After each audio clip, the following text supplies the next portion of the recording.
What's up, guys? This is the Gospel according to Mark with a C. He is I and I am he. Just taking some time to tell you exactly what's on my mind. And I just want to say a few words, guys, because I've been watching this story progress with the whole Brie Larson thing leading up to Captain Marvel. And I've been watching this thing for a while and I haven't been saying anything about it because I've kind of adopted this wait and see kind of thing because it's Marvel, you know, and I've enjoyed the Marvel Cinematic Universe so much. I'm kind of reluctant to speak out against any aspect of it, you know, so especially the movies, you know, I feel like, you know, let's just wait and see, you know, the movie could do something that surprises everybody. You don't know. It's not like we're dealing with Lucasfilm here, where we have a long history of disrespect of the fans, but then, you know, you have Brie Larson and she's like consistently popping off, man, and she's talking all of this shit for some reason. Like, why? You know what I mean? So it's like, I feel like, you know, my voice could be important in this. And I feel like this is probably about that time for me to say something because she's talking and talking and talking. And I see the latest thing that she said, watching some of the videos of the other brothers and sisters, that she feels like she's looked at, I guess, the people that this movie is attracting as a Marvel cinematic movie.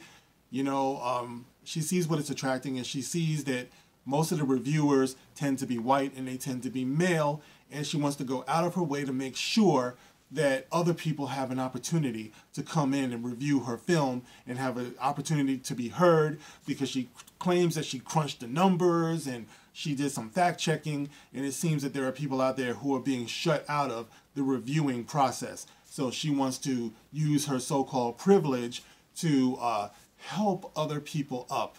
You know what I mean? Like they're standing on a corner with a styrofoam cup or something like that, and she's just like, bring them to me, bring them onto me, like she's Jesus or something like that. Bring the children onto me. You know what I mean? Here, have some manna, have some fish, have some water. Yes, wash my feet, or no, I'll wash your feet or something. I don't know.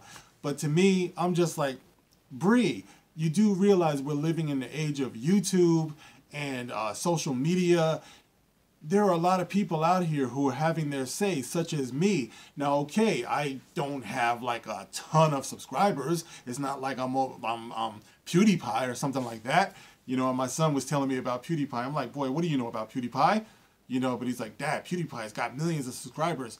Dad, you only have something like 5,000. I'm like, son, easy. All right. But the point is, is that the great equalizer these days is the internet, Brie. You know, so you have people who have access to your movie who are going to be reviewing your movie all over the place. I would be one of them.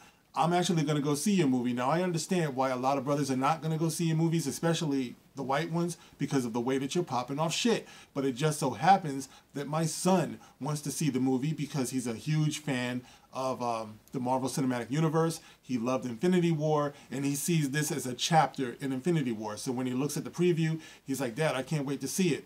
But I will say this, as a young man, he's 10 years old, if he knew, Brie, if he knew what you've been saying, he would be turned off. And that's probably why it's a good thing that kids don't have access to all the behind the scenes stuff. And I like to keep him as a kid and not get jaded and bitter, you know, by seeing the actors who are behind these heroes and things like that, because he would be let down. He would. Because my son has friends of every persuasion in his life. Just yesterday we went to the auto show and he asked me if we could bring a friend along, because I think he's just getting tired of just being my wingman. So he says, Dad, I'd like to bring a friend. So I said, okay, who do you want to bring? He told me who his friend was. Exceptional kid, you know, great kid, I'm glad he's a friend to my son. Just happens to be a white young man. And we all went, you know, to the auto show and had a great time. And my son really values his friendships. You know, he has friends of, like I said before, every walk of life. And, you know, he would be very, very hurt if he felt that any one of his friends was being discriminated for any reason. You know, he wouldn't want to be discriminated against as a young black boy, and he wouldn't want to see any of his friends be discriminated against. He would want to stand up for them. So, and he certainly wouldn't want to see any of his friends discriminated against because they were boys. You know, my son is getting to that point where he's really getting aware of what's going on. You know, I was bringing him to school one time. I was dropping him off, and he saw all of these signs outside talking about girls club and girls basketball and girls this. He's like, Dad, what's here for boys? And I was like, ooh, you noticed that, huh? You know what I mean? There's nothing wrong with having these things that are geared towards girls, and, you know, you want to extend, you know, access to your movie, you know, to women and things like that. But Brie Larson, you have to realize, like, you don't shit on your fan base. You know, you don't, in order to lift up one segment of your fan base, you shouldn't shit on another portion of your fan base. It's like, here I am, you know, a black man, and I don't need that. It's like, I don't need you to act like you're speaking for me. And I'm sure that a lot of people feel the same way. I'm sure a lot of women feel the same way. You know, I'm sure that there are a lot of other groups that have become marginalized and weaponized in this movement, in this country or world that's been going on, who don't need that. Average, everyday people. You know, when I was growing up and I got into comics and things like that, it opened up my mind. It opened up my imagination. I was so happy, you know, to be learning how to be creative and how to open up my mind to all different possibilities, you know, all fantastic ideas, you know, of what humans could be, and rising to other, you know, planes of reality and things like that. I don't need for everybody that I see in front of me, everybody that I see on TV, to share my skin color. I love it when people share my passion. That means more to me than anything. It's like I can look into the mirror and see myself. I don't need to look into the TV and see myself. Diversity happens naturally with time, and it attracts the people that love whatever that subject matter is. You know, the world of comic books is an amazing world, and when I was growing up, I felt kinship with people that I could talk to about the latest issue of, you know, Fantastic Four. Like I said, I grew up reading Fantastic Four, so I gotta throw that out there. You know, or if I was watching Star Trek, I love talking to people who watch Star Trek. If I was watching Star Wars, it's like it bridges gaps. The actual product bridges the gap. It's like we don't need people like you to come in here as actors or performers and think that you have some type of a higher calling. You must realize what it is that you're stepping into. You're stepping into a world that's already been built, Brie.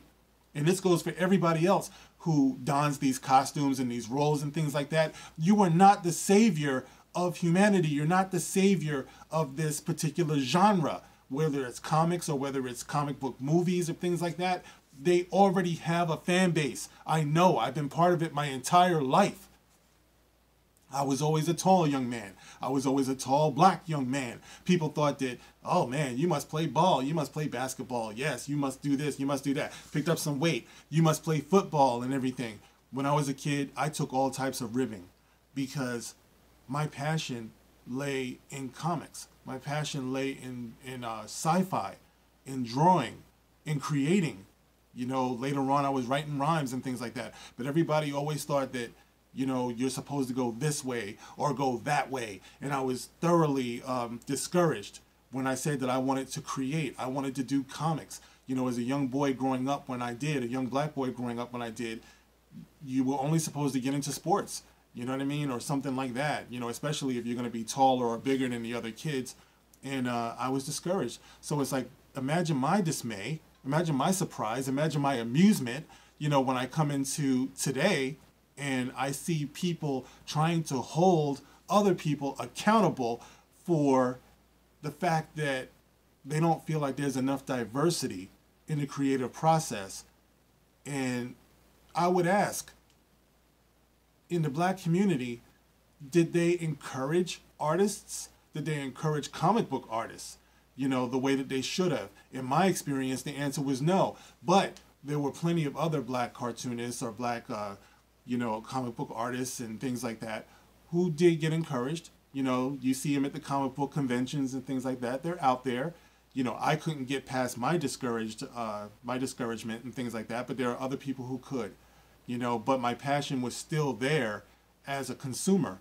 You know, my passion was still there as somebody who lost himself in these worlds and things like that. And my experience has always been a positive one with the fandom and things like that. That's not to say that there aren't bigots.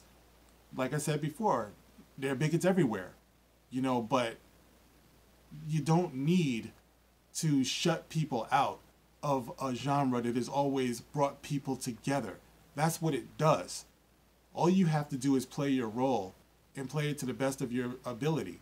And you'll see people coming in. Like I've always said before, you can always tell a lot by your movie, by who's in the audience. Whether it's Star Wars, whether it's Marvel, whether it's DC, whether it's Star Trek, whether it's sci-fi, whether it's anything. It's like, look at who you attract. And you attract the people who are loving your subject matter, the people who are loving your concepts. That's what it is. And you don't disrespect those people. You don't curse those people. You don't devalue those people. You welcome them in. You must see, Brie Larson, and people like you, you must see that what you're doing is you're separating people. People who have been together. You're ruining this. You're ruining the experience. And that's unacceptable. And you need to be checked. You need to be addressed. And this is the reason why I'm in front of this camera right now. I feel like I should have a voice in this because I think that there is some type of an implication that all of this SJW bullshit is going to benefit people like me or benefit women and things like that. But we've already been here. We've been here for years. You see the grays in my hair, in my beard, I should say. You know, don't really have any hair going on, you know what I'm saying? But you know what I mean? It's like you see the grays in my beard. It's like I'm no kid. I've been doing this for a while. I've been in this for a while. This has been my passion for a while. You know, so when I see what's happening now, this is the most unnecessary bullshit ever. It's like you don't need to be doing this. You need to just shut up. If you can't play the role without all of this extra stuff, without offending people, without separating people, and breaking the fandom, which is what people like you, which is what people like Ryan Johnson, people like Kathleen Kennedy, all of you people, this is what you do. And you place this in your priorities above telling a good story. You place this above giving us the best performance that you possibly can. It's got to stop. And it won't stop until more people speak up. So it looks like I'll be seeing your movie. But at the same time, I'm not looking forward to it. It's like I'm doing this because, of course, I'm taking my son to see it. And honestly, if he tells me he doesn't want to see it, I'm not going to see it. You know, I'm going to wait for him to bring it up, you know, when it comes out and everything like that. And, you know, he says, Dad, I want to see it. And we'll go see it. And hopefully it'll be good, you know. But that's what you should have been selling. You should have been selling the story. You should have been selling the movie. You shouldn't have been selling all this extra bullshit you don't need to be selling. The fandom, the genre, the consumers have been just fine for years. For years. Without all of this. It's been strong. But what do you see now?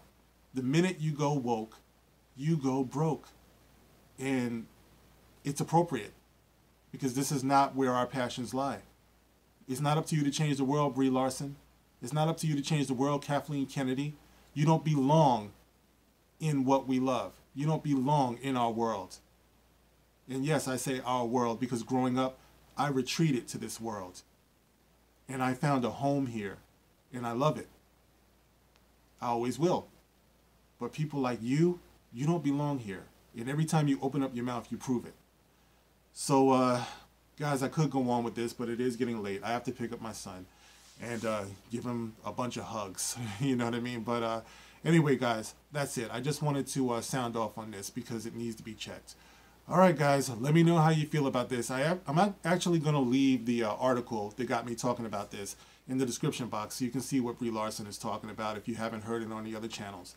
All right, guys, that's it. You can like, share, subscribe. I would greatly appreciate it. This is The Gospel According to Mark with a C. I'll catch you on the next one. Rock on.